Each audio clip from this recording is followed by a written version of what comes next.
ጤና ይስጥልኝ ኦርቶዶክሳውያን ቤተሰቦቼ እንደምን አላችሁ? እኔ ደህና ነኝ። ሰላምታዬ በያላችሁበት ይድረሳችሁ።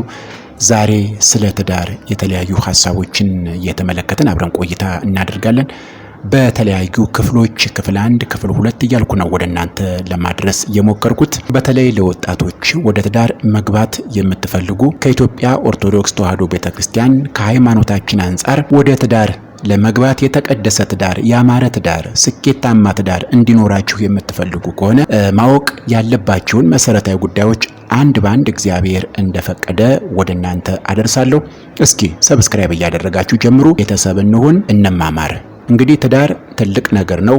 በተለያየ ቦታ ታዳምጣላችሁ። ትምህርትም በቤተ ክርስቲያን ሲሰጥ እናዳምጣለንና የተለየ ነገር አይደለም። ለማስታወስ እንደው በስራም በጣም ቢዚ ሆናችሁ እንደነዚህ ያሉ ጉዳዮች ላይ የጠለቀ ዕውቀት የሌላችሁ ኦርቶዶክሳውያን ወጣቶች በሀገር ውስጥም ከሀገር ውጭም ያላችሁ ወንድሞች እህቶች ይህን መረጃ እንዲደርሳችሁ ለማድረግ ነው ጥረት ማደርገው። እንግዲህ በዛሬው በክፍል 1 እንግዲህ ትዳር ምንድነው፣ የትዳር ሚስጥሩ ምንድነው የሚለውን ከመጽሐፍ ቅዱስ እይታ በተለይ ከሲራክ አንጻርና ከቅዱስ ጳውሎስ አንጻር ያነሷቸውን ሐሳቦች ወደ እናንተ አድርሳለሁ ማለት ነው። አብራችሁኝ እንድትቆዩ ነው በአክብሮት የምጋብዘው። እንግዲህ ትዳር በሰው ልጅ ሕይወት ውስጥ ካሉ ታላላቅ ሚስጥሮች አንዱ ነው፣ ወይም ታላላቅ ሚስጥራት አንዱ ነው። ትዳር የሁለት ሰዎች ስምምነት ብቻ አይደለም፣ እግዚአብሔር በመካከላቸው ተገኝቶ አንድ የሚያደርግበት ቅዱስ ሚስጥር ነው። ዛሬ በዚህ የመጀመሪያ ክፍላችን ወይም በክፍል 1 ትዳር በኦርቶዶክሳዊ እይታ ምን እንደሆነ ቀደም ብዬ እንደጠቀስኩት በቅዱስ ጳውሎስና በጥበበኛው ሲራክ ምክር ተደግፈን እያንዳንዱ ሐሳቦችን እንመለከታለን ማለት ነው። ወደ መጀመሪያው ሐሳብ ስንሄድ ትዳር እንግዲህ የክርስቶስና የቤተ ክርስቲያን ምሳሌነቱን እንመልከት። አያችሁ፣ ትዳርን ስታስቡት እንደ ተራ ማህበራዊ ውል ልትቆጥሩት አይገባም። መሰረታዊ ነገር ይሄ ነው። ፈረንጆች በኮንትራት ለጊዜያዊ ብለው ይጋባሉ፣ ይፈራረማሉ። እየገደለን እያበላሸን እየበረዘን ያለው ይሄ ነገር ነው። ተራ ማህበራዊ ውል አይደለም። ትዳር ታላቅ ሚስጥር ነው ከመንፈሳዊ አንጻር ካየ ነው። እንግዲህ በኤፌሶን መልእክቱ እንደተናገረው የባልና ሚስት አንድነት የክርስቶስና የቤተ ክርስቲያን የአንድነት ምሳሌ ተደርጎ ይወሰዳል። ከመጽሐፍ ቅዱስ በጥቅስ እናስደግፈው። ይህ ሚስጥር ታላቅ ነው። እኔ ግን ይህንን ስለ ክርስቶስና ስለ ቤተ ክርስቲያን እላለሁ ይላል ቅዱስ ጳውሎስ ኤፌሶን ምዕራፍ 5 ቁጥር 32 ላይ እንደተጻፈ። ምን ማለት ነው?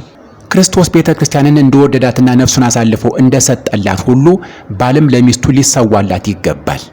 ሚስትም ለቤተ ክርስቲያን ራስ ለሆነው ለክርስቶስ እንደምትገዛ ለባሏ በፍቅር ልትገዛ ይገባል ማለት ነው። ትዳር ማለት አንዱ ሌላውን የሚጨቁንበት አይደለም። አንዱ ለሌላው መስዋዕት የሚሆንበት የቅድስና መንገድ እንደሆነ መረዳት ያስፈልጋል። ቤተ ክርስቲያንም የምታስተምረው ይሄንኑ ነው። ወደ ሌላኛው ሐሳብ ስንሄድ የእግዚአብሔር ቤተሰቦች ትዳር የሕይወት ጓደኝነትና ረዳትነትን እንመለከትበታለን። በሲራክ መጽሐፍ እንደምንረዳው መልካም ሚስት ለባል የታደለች ታላቅ ስጦታ ናት። ትዳር በብቸኝነት ለሚደክም ሰው የእረፍት ወደብ ነው። ይህንን ሰፋ አድርገን እንመለከተዋለን። በመጽሐፍ ቅዱስ መልካም ሚስት ያለው ባል ምስጉን ነው፣ የዘመኑም ቁጥር እጥፍ ይሆናል ተብሎ ሲራክ 26:1 ላይ ተጽፏል። ምን ማለት ነው? ትዳር ማለት የሕይወት ሸክምን በጋራ መሸከም ነው።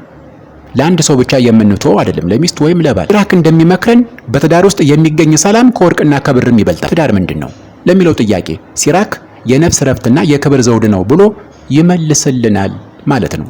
ከዚህ አንጻር ማየት መቃኘት ያስፈልጋል። ሌላው ምንድነው? ስለ ትዳር ትዳር የቅድስናና የፍሬ መገኛም ነው። የእግዚአብሔር ቤተሰቦች በቤተ ክርስቲያናችን አስተምህሮ መሰረት ቤተ ክርስቲያናችን እንደምታስተምረን ትዳር ለ3 ዓላማዎች መሰረታል። ለመተጋገዝ፣ ለመረዳዳት። አዳም ብቻው መሆን መልካም ስላልሆነ ሔዋን ረዳት ሆና ተሰጠችው አይደለ? በዘፍጥረት ምዕራፍ 2 ቁጥር 18 ላይ እንደምንመለከተው። ሌላኛው ዘርን ለመተካት ነው። ብዙ ተባዙ ምድርን ሙሏት እንደተባለ። ሶስተኛው ራስን ከዝሙት ለመጠበቅ ነው። ቅዱስ ጳውሎስ ከዝሙት የተነሳ እያንዳንዱ ለራሱ ሚስት ትኑሮ ብሎ በአንደኛ ቆሮንቶስ ምዕራፍ 7 ቁጥር 2 ላይ እንደተጻፈ ለእነዚህ 3 ዓላማዎች ትዳር ያስፈልጋል። ቤተክርስቲያን የምታስተምረው ይህንን እውነታ ነው። እንግዲህ ትዳር ማለት ሁለት አካል አንድ የሚሆንበት የሥጋና የነፍስ አንድነት እንደሆነ ማወቅ ያስፈልጋል። ሌላኛው አንዱ ለሌላው ድህነት ወይም ለመንግስተ ሰማይ ምክንያት የሚሆንበት መንገድ ነው። በእግዚአብሔር ፈቃድ ተጀምሮ በቤተ ክርስቲያን ቡራኬ ጸንቶ እስከ ሞት የሚዘልቅ ቃል ኪዳን እንደሆነ መረዳት ያስፈልጋል። የተወደዳችሁ የእግዚአብሔር ቤተሰቦች ኦርቶዶክሳውያን፣ የዛሬውን ክፍል 1 በዚህ አበቃን። ትዳር ምንድነው የሚለውን አጠቃላይ ጽንሰ ሐሳቡን ከቅዱስ ጳውሎስና ከሲራክ አንጻር ተመልክተናል። በክፍል 2 ቪዲዮ ስንመለስ ለትዳር አጋራችን መመረጥ ያለባቸው ወይም ልንከተላቸው የሚገቡ መስፈርቶች ምንድናቸው በሚል ርዕስ ሰፋ አድርገን የምንመለከተው ይሆናል። ቅዱስ ጳውሎስና ሲራክ ስለ ትዳር አጋር ምርጫ ምን ይላሉ? በሚቀጥለው ክፍል ስትመለሱ በስፋት እንነጋገራለን። የዛሬው ይህንን ይመስል ነበረ። አብራችሁኝ ስለነበራችሁ ከልብ አመሰግናለሁ። እግዚአብሔር በቸርነቱ ትዳራችሁን ይባርክ። ወደ ትዳር የምትገቡም የተቀደሰ ትዳር ይስጣችሁ ለማለት ወዳለሁ። ወስብሐት ለእግዚአብሔር። በክፍል 2 ቪዲዮ እንገናኝ።